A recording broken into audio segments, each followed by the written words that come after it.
because I mean you work you're going to play them maybe 2 to 3 scenes that are maybe 2 minutes each that you've worked on for a week and a half, whatever it is.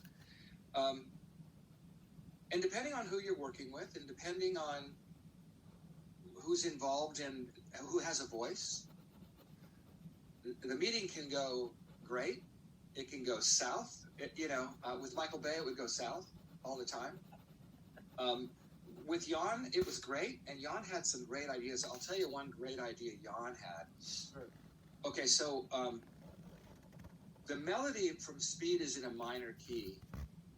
Dee da dee da da, dee da dee da da, dee da da, right? Yeah.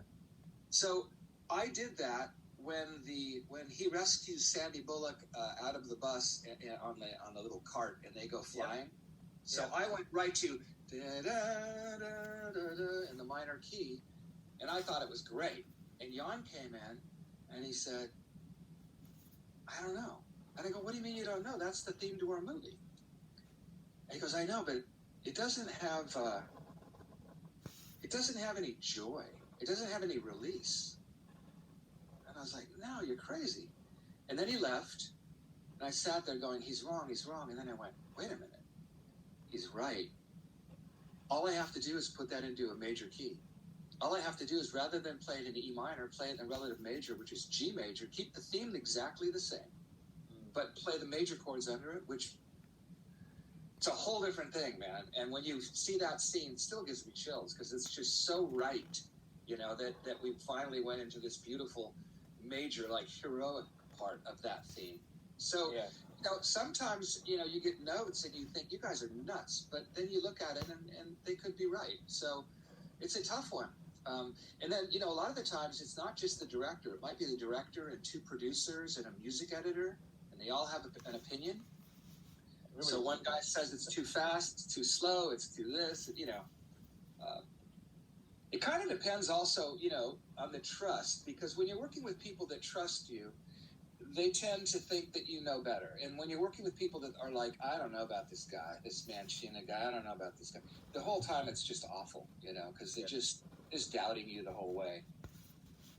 And I'm glad you mentioned that, right? Because that happens in every form of creative arts.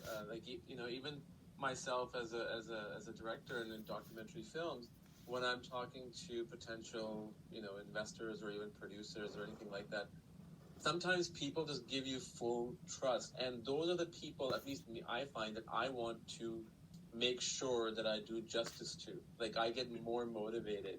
You want to do good work for them. You're right, because they trust you. They put faith in you.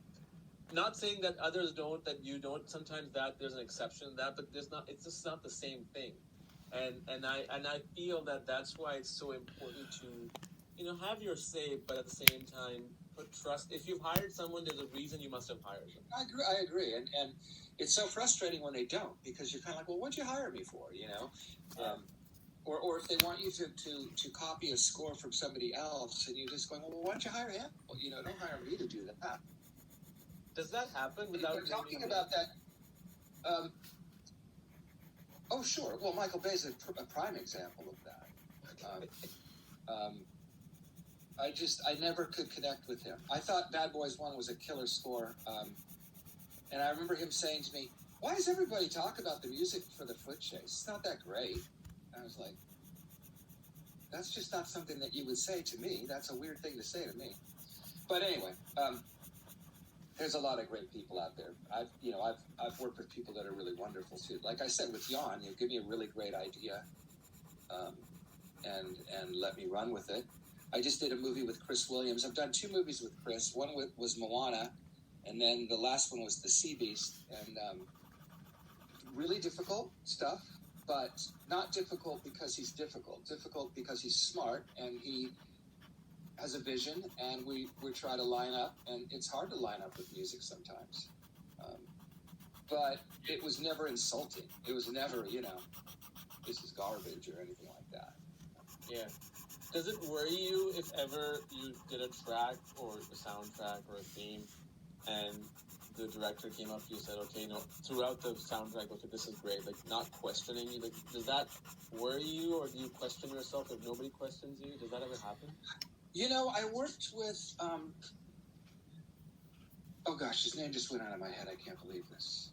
Joseph Rubin. I did Money Train. I did, oh, you know what? I've done 3 movies with them. I did Money Train. I did Return to Paradise, which was a really good movie that most people have not seen.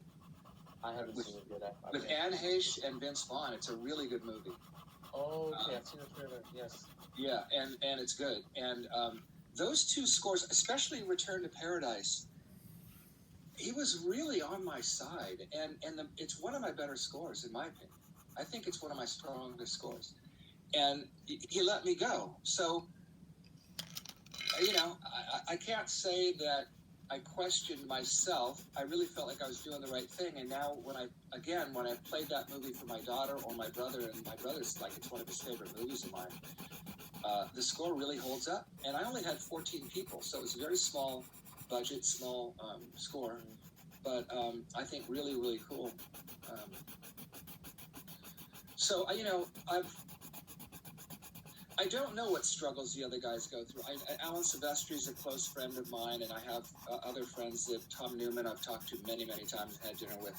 And everybody goes through hell, in some way or another. And Tommy Newman is just such a great composer, and you would think that people would just trust him to do whatever the heck he wants because he's so good.